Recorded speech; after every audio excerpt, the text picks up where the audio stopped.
शहर की ताज़ा तरीन व खास खबरों के लिए अमरावती मंडल न्यूज़ चैनल को सब्सक्राइब करें तथा बेल आइकन को जरूर दबाएं।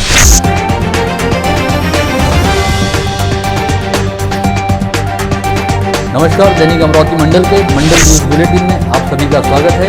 आइए पेश करते हैं आज की कुछ खास खबरें।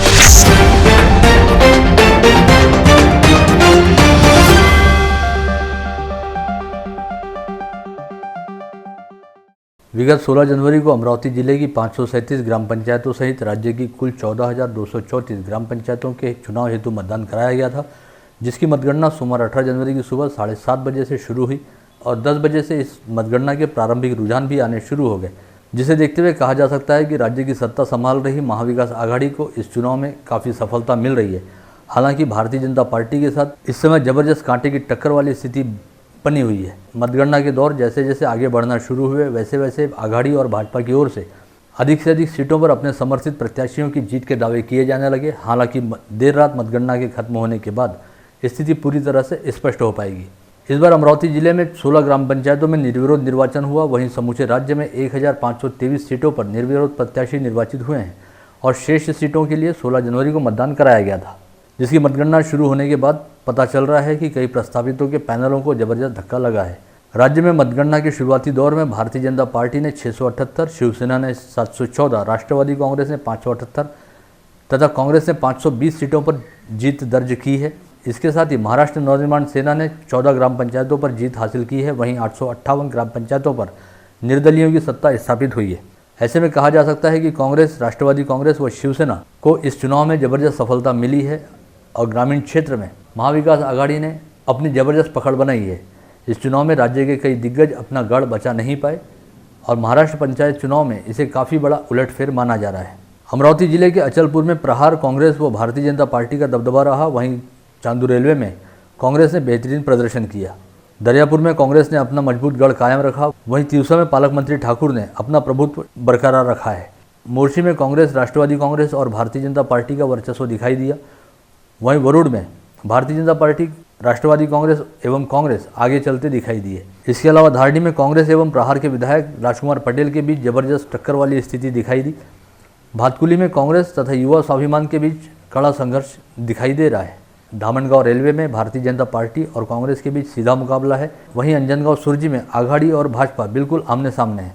इसके अलावा चांदूर बाजार में कांग्रेस को शानदार सफलता प्राप्त हुई है। अमरावती शहर स्थित भातकुली तहसील कार्यालय में जारी मतगणना में शामिल होने हेतु सभी प्रत्याशियों एवं उनके प्रतिनिधियों को पहचान पत्र दिए गए थे। मतगणना का कार्य पूर्ण होने के बाद इन पहचान पत्रों को यहां रखे गए एक बक्से में डालना था, जिसके लिए यहां पर एक बक्सा भी उपलब्ध कराया गया था। किंतु अधिकांश लोगों ने मतदान केंद्र से बाहर निकलते समय अपने पहचान पत्रों को कचरे की तरह यूं ही बेतरतीबी से फेंक दिया। यहाँ सर्वाधिक उल्लेखनीय यह रहा कि ड्यूटी पर तैनात किसी भी पुलिसकर्मी द्वारा किसी को भी ऐसा करने से रोका नहीं गया, जिसके चलते कुछ ही देर बाद यहाँ पर पहचान पत्र कचरे की तरह बिखरे पड़े दिखाई दिए। 11 सदस्यीय कठोरा ग्राम पंचायत में विलास मोहल्ले के नेतृत्व वाले परिवर्तन पैनल ने 8 सीटों पर जीत हासिल की। सभी विजयी प्रत्याशियों का पैनल प्रमुख विलास मोहल्ले सहित कठोरा वाशी व रामगांव एवं गजानन टाउनशिप निवासियों द्वारा अभिनंदन किया गया है। शहर की अविकसित तथा गलीच बस्तियों सहित अल्पसंख्यक बहुल क्षेत्रों में सुधार व विकास हेतु मिलने वाली निधि में से 2 करोड़ रुपयों की निधि अल्पसंख्यक बहुल क्षेत्रों में विकास कार्यों हेतु दिए जाने की मांग को लेकर इंडियन यूनियन मुस्लिम लीग द्वारा अमरावती जिले की सांसद नवनीत राणा का उनके शंकर नगर परिसर स्थित निवास स्थान पर घेराव किया गया। साथ ही उन्हें अपनी मांगों का ज्ञापन भी सौंपा गया। इस समय सांसद नवनीत राणा सहित उनके पति व विधायक रवि राणा ने लीग के पदाधिकारियों के साथ चर्चा करते हुए उन्हें आश्वस्त किया कि शहर के मुस्लिम बहुल क्षेत्रों के विकास की ओर पूरा ध्यान दिया जाएगा। चिखलदरा परिसर के विकास एवं पर्यटकों को यहां पर आकर्षित करने हेतु योजनाएं चलाने के लिए चिखलदरा होटल ओनर्स एसोसिएशन विगत लंबे समय से प्रयासरत है, जिसके तहत विगत अक्टूबर माह में पदाधिकारियों ने जिलाधीश नवाल से मुलाकात करते हुए उन्हें चिखलदरा की प्रलंबित समस्याओं एवं सुस्त गति से हो रहे विकास के बारे में अवगत कराया था और इसके बाद भी जिलाधीश से लगातार संपर्क रखते हुए उनसे चिखलदरा क्षेत्र के विकास की ओर ध्यान देने का निवेदन किया जा रहा था। ऐसे में जिलाधीश नवाल विगत 16 जनवरी को चिखलदरा के दौरे पर पहुंचे और उन्होंने यहां आते ही नव संजीवनी की बैठक करते हुए अधिकारियों से चर्चा की और कुछ पॉइंट्स का दौरा करने के बाद चिखलदरा में ही रात्रि विश्राम किया। पश्चात 17 जनवरी की सुबह जिलाधीश नवाल ने यहाँ के विभिन्न पॉइंट्स के हालात का जायजा लेते हुए अपराह्न 1 बजे नगर परिषद सभागार में होटल ओनर्स पदाधिकारियों एवं सिडको अधिकारियों से बातचीत करते हुए चिखलदरा के विकास में आ रही समस्याओं को लेकर चर्चा की। साथ ही समस्याओं को हल करने हेतु तमाम जरूरी दिशा निर्देश भी जारी किए। राज्य के पूर्व कृषि मंत्री तथा भारतीय जनता पार्टी किसान मोर्चा के प्रदेश अध्यक्ष डॉक्टर अनिल बोंडे ने राज्यपाल भगत सिंह कोश्यारी से मुलाकात करते हुए विदर्भ क्षेत्र के आपदा प्रभावित किसानों को जल्द से जल्द मुआवजा एवं इंसाफ दिलाए जाने की मांग की है। डॉक्टर बोंडे के नेतृत्व में 10 सदस्यीय प्रतिनिधिमंडल ने नागपुर स्थित राजभवन में राज्यपाल कोश्यारी से मुलाकात की।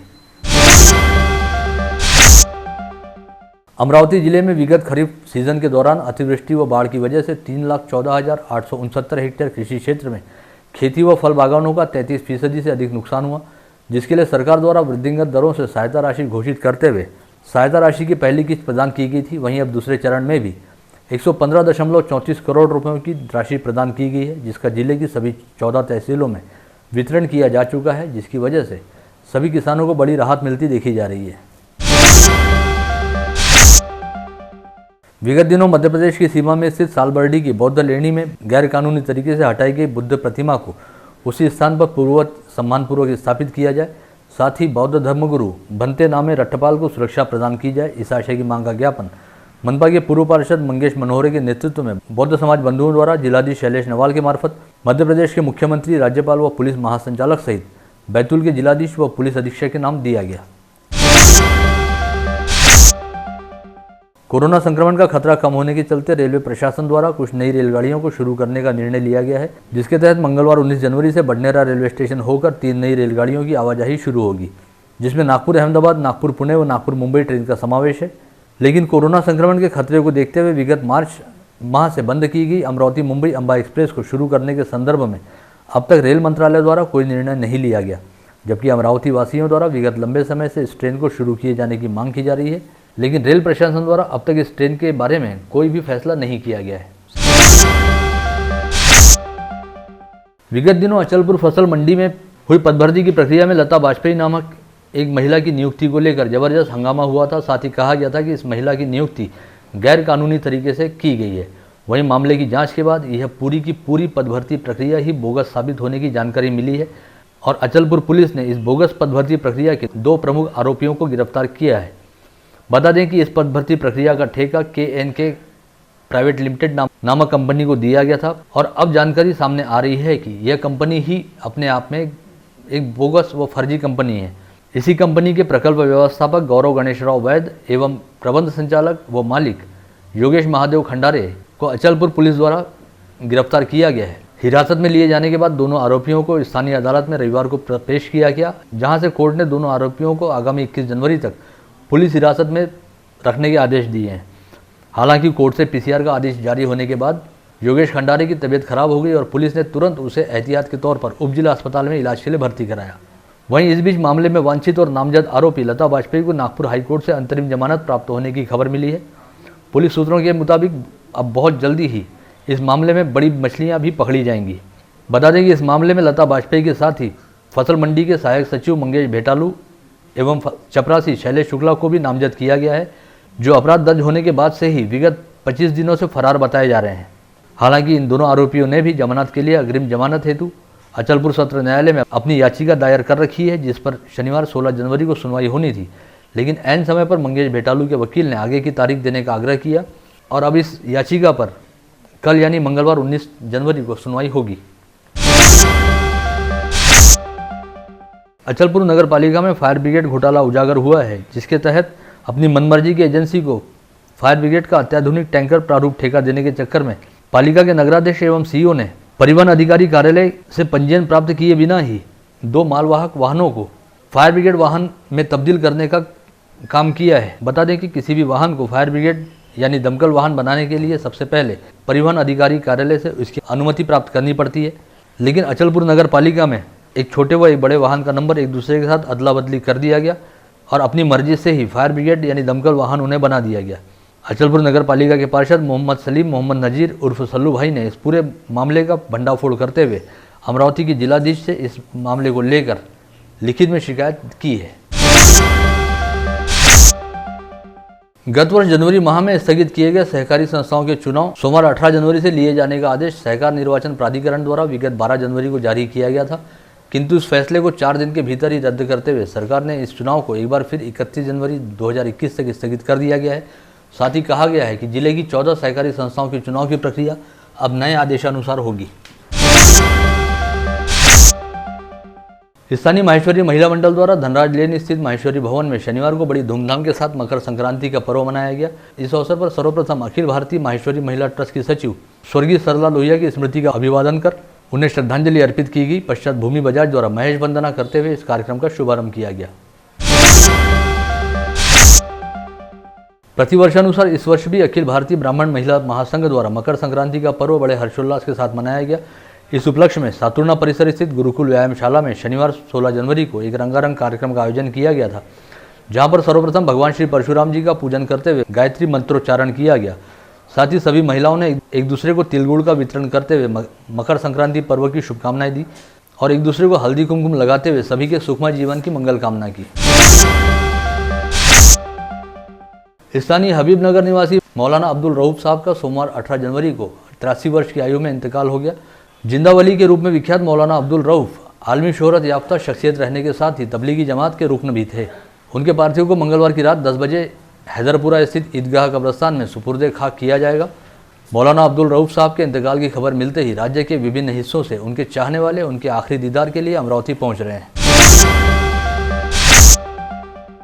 उद्योजक नितिन मोहोड़ ने अमरावती कृषि उपज मंडी समिति के संचालक मंडल को बर्खास्त करने की मांग सहकार विभाग के जिला उपनिबंधक से की है। इस संदर्भ में भेजे गए पत्र में नितिन मोहोड़ ने कहा है कि कृषि उपज मंडी समिति के सचिव द्वारा सब्जी मंडी में दलालों की जांच करने हेतु एक समिति गठित की गई है, जिसकी जिम्मेदारी मंडी सभापति पर सौंपी गई है, जबकि उन्होंने इससे पहले सभापति पर ही आरोप किए हैं। ऐसे में आरोपित व्यक्ति मामले की जांच को निष्पक्ष तरीके से कैसे करेगा? ऐसे में ज़्यादा बेहतर रहेगा कि संचालक मंडल को ही बर्खास्त कर दिया जाए। महाराष्ट्र प्रदेश महिला कांग्रेस के अध्यक्ष पद पर अमरावती कांग्रेस की सक्रिय कार्यकर्ता संध्या सवालाखे की नियुक्ति की गई है, जिसके बाद कल मंगलवार को उनका अमरावती में आगमन हो रहा है। इस हेतु उन्हें आमंत्रित करते हुए शहर कांग्रेस अध्यक्ष बबलू शेखावत व पूर्व महापौर विलास इंगोले ने उनके निवास स्थान पहुंचकर उनका स्वागत किया। अमरावती जिले में कोरोना का कहर अभी बदस्तूर जारी है। कल रात ग्रामीण पुलिस मुख्यालय में कार्यरत पुलिस हेड कांस्टेबल विजय शेषराव अढ़ऊ नामक 57 वर्षीय पुलिसकर्मी की कोरोना की बीमारी के चलते मौत हो गई।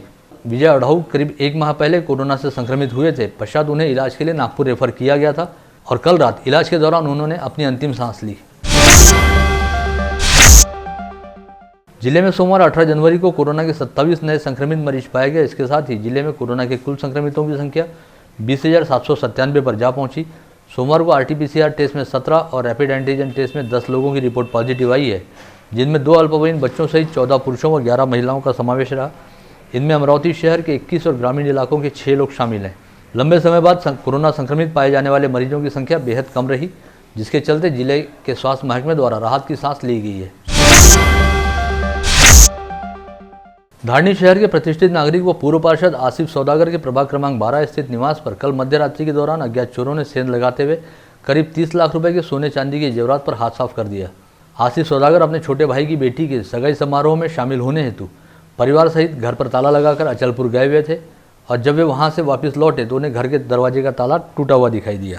धारनी शहर में संभवतः पहली बार इतनी बड़ी चोरी होने से पुलिस ने इस घटना को बेहद गंभीरता से लिया है और चोरों का पता लगाने हेतु सुबह से ही धारनी शहर की सीमाओं को सील कर दिया गया है। इसके साथ ही स्थानीय अपराध शाखा का दल भी धारनी शहर पहुंच चुका है। पनवेल में कार्यरत खनिकर्मी रोशन मेश्राम की लाइसेंस रहने वाली रिवॉल्वर तथा महत्वपूर्ण दस्तावेज रहने वाली बैग को अज्ञात चोरों ने एक ट्रैवल्स बस से चुरा लिया था। CCTV फुटेज में 2 लोग यह बैग चुराते हुए दिखाई दे रहे हैं। इस मामले में बडनेरा पुलिस ने कल 3 से 4 लोगों से पूछताछ भी की, लेकिन फिलहाल तक चोरों का कहीं कोई पता नहीं चल पाया है। पुलिस के 2 दल अलग अलग दिशाओं में आरोपियों की गिरफ्तारी हेतु रवाना किए गए हैं। अमरावती शहर पुलिस आयुक्तालय के साइबर सेल ने शहर में दर्ज मिसिंग व मोबाइल चोरी की घटना का पता लगाते हुए करीब 12 लाख रुपए मूल्य के कुल 104 मोबाइल बरामद किए हैं, जिसके बाद शहर पुलिस आयुक्त डॉक्टर आरती सिंह व उपायुक्त विक्रम साली की उपस्थिति में आयोजित कार्यक्रम में ये सभी मोबाइल उनके मूल मालिकों को समारोहपूर्वक वितरित किए गए। अकोला पंचायत समिति से जिलाधीश कार्यालय की ओर जाते समय शाब्दिक विवाद होने के बाद दीपक गोपनारायण पर उसके चचेरे भाई सुरेश गोपनारायण ने चाकू से हमला कर दिया, जिसमें दीपक बुरी तरह से घायल हो गया। इस घटना को ग्राम पंचायत चुनाव के नतीजों के साथ भी जोड़ा जा रहा है। शहर के फ्रेजरपुरा पुलिस स्टेशन अंतर्गत वडरपुरा के लुम्बिनी नगर में एक युवक के विवाह के संदर्भ में आयोजित हल्दी के कार्यक्रम में नाचने के विवाद पर पंचशील नगर निवासी ऋतिक भालेराव ने दूल्हे के साथ ही बीच बचाव करने आए उसके मित्र पर चाकू से हमला कर दिया। यह घटना बीती रात 8 बजे के दौरान घटित हुई। घायलों में प्रशिक भीमराव मनोहरे नामक दूल्हे और उसके मित्र सुशांत उखे का समावेश है। शहर पुलिस आयुक्तालय अंतर्गत वलगांव पुलिस थाना क्षेत्र में विगत कुछ दिनों से जानवर चोरी की घटनाएं लगातार घटित हो रही हैं। शनिवार की रात शिराला गांव में 1 और आष्टी गांव में 3 जानवरों की चोरी की घटनाएं घटित हुई, जिनमें 58,000 रुपये की कीमत के गौधन चोरी हो गए। सभी मामलों में मिली शिकायत के आधार पर वलगांव पुलिस द्वारा जांच शुरू की गई है। बंद घरों को निशाना बनाने के साथ साथ चोरों ने अब अपना मोर्चा मंदिरों की दान पेटी एवं मंदिरों से लगकर रहने वाले पुजारियों के घरों की ओर भी मोड़ दिया है। इस तरह की 2 घटनाएं कल शिरखेड़ एवं वलगांव पुलिस थाने में दर्ज हुई। शिरखेड़ थाना अंतर्गत रिद्धपुर में महानुभाव पंथियों का बड़ा मंदिर है। इस मंदिर से लगकर ही महानुभाव सन्यासी अमृतराव बिडकर का कमरा है। परसों रात बिडकर के रिद्धपुर स्थित आलंदी मंदिर के कमरे का ताला तोड़कर अज्ञात चोरों ने अलमारी में रखे 15,000 रुपये, नगद सहित 22 ग्राम सोने की चेन और 5 ग्राम अंगूठी, इस तरह कुल 40,000 रुपये का माल चुरा लिया। वहीं इस तरह की एक अन्य घटना वलगांव थाना क्षेत्र के साहुर गांव स्थित अग्निशेष मंदिर में घटित हुई, जहां पर मंदिर की दान पेटी से अज्ञात चोरों ने 3,000 रुपये चुरा लिए हैं। इसी के साथ आज का बुलेटिन यहीं समाप्त होता है। कल दोबारा आप सभी से मुलाकात होगी ऐसे ही कुछ खास खबरों को लेकर। तब तक के लिए नमस्कार।